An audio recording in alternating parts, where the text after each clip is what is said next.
Hi boys and girls. Today's story is called Jane and the Dragon and it's written by Martin Baynton. This is one of my favorite books. It's a little bit long, but I think you'll like it. Jane and the Dragon. Jane did not like sewing. Every morning she sat with her mother practicing her stitches, and every morning she gazed down at the knights down below, practicing their sword play. And then there they are, practicing, playing, sword fighting. And there she is, up in the tower, practicing her sewing. Whoop. Jane longed to be a knight. Nothing else would do, and she told her mother so. Her mother laughed. "Such foolishness," she said. "You will be a lady in waiting. Perhaps, like me, you will become a lady in waiting to the Queen herself." It's like a personal assistant to the Queen. Jane was very upset, but she was determined to be a knight, and she went to tell her father. Her father laughed. "What nonsense," he said. "Only boys can become knights." Jane told the king, and the king laughed. Of course, he said. But he hadn't really heard her, for the king listened to no one but himself. Jane told the prince, the king's only son, and the prince said nothing. He just laughed and pushed her over in the royal sandpit. Jane told the knights themselves. They laughed and dressed her in fine armor that was too big for her and set her on a straw horse.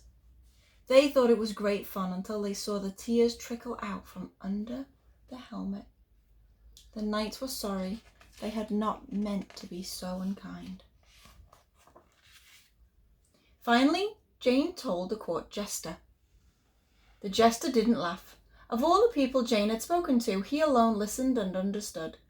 He took Jane to his room and opened a wooden chest. Inside was a small suit of armor. "I wanted to be a knight as well," said the jester, "but I was too small. This armor is my secret. I put it on sometimes and dream a little. I want you to have it." Jane was overjoyed. "But what about your dream?" she asked. "I was never really brave enough," he said. "You dream it for me."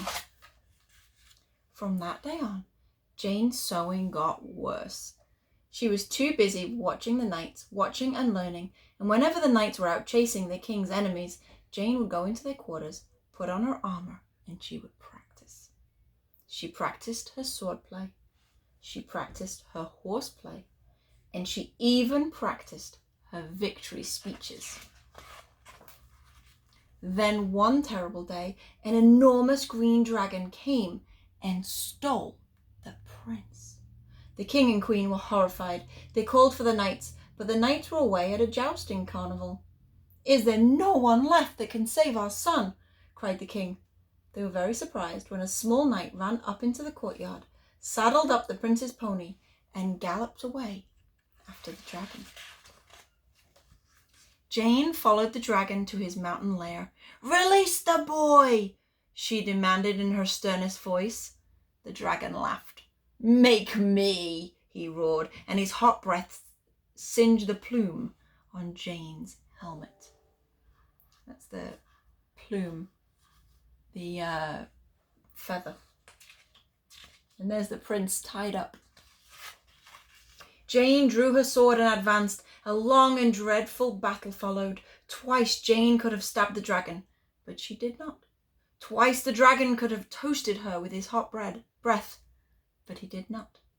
At last they were too exhausted to fight on, and they just sat down together on the floor of the cave. "You could have killed me," said the dragon. "You could have killed me," said Jane. "Why didn't you?" "I don't like hurting people," said the dragon. "Then why did you steal the prince?" "Because it's expected of me." "Then do the unexpected," said Jane. No, I couldn't. I'm not, brave enough." "Of course you are. It's easy." "Easy for you," said the dragon. "You're a knight and people expect you to be brave." Jane laughed and she took off her helmet. The dragon was amazed. You're just a girl. I could fry you for breakfast. Yes, that would be easy for you. It would be easy for me to be a lady in waiting. People expect it. But I want to be a knight. What do you want? I want to be loved, sobbed the dragon, and he covered his face with a spiky brown wing. Jane put down her sword and kissed him. I love you, she said. Oh, thank you, said the dragon, and he sobbed all the louder. Now I have to take the prince home, said Jane. The king and queen will be dreadfully worried. Will you visit me sometimes? Asked the dragon. Every Saturday, Jane promised. But now we really must go. She gave the dragon a hug and another kiss. It was late in the day when they arrived back at the castle. The entire court rushed out to greet them. The king and queen were overjoyed to see their son. But who was the mystery knight? Jane took off her helmet. The crowd gasped. Her father just stood there with his mouth wide open. Her mother fainted gracefully. Dear Jane, said the king, how can we ever thank you? Your Majesty, I would like to become a proper knight, please, with every Saturday off to visit a friend. Certainly, said the king, and he called for the royal scribe, who wrote the contract out there and then. That evening the king gave a royal ball. Everyone was there, including Jane's mother and father, who had recovered from their shock, and who were now very proud of their fearless daughter. Jane was the guest of honour. You must choose a partner, Jane, said the king, and lead the dancing. All the handsome young men waited, each one hoping to be chosen. But Jane took the jester's hand and led him to the floor. Thank you for the armour, said Jane. Thank you for the dream, said the jester. And together they danced and danced and danced. It's easy to do what's expected. I have to be brave to do something else. And Jane and the dragon were both very brave.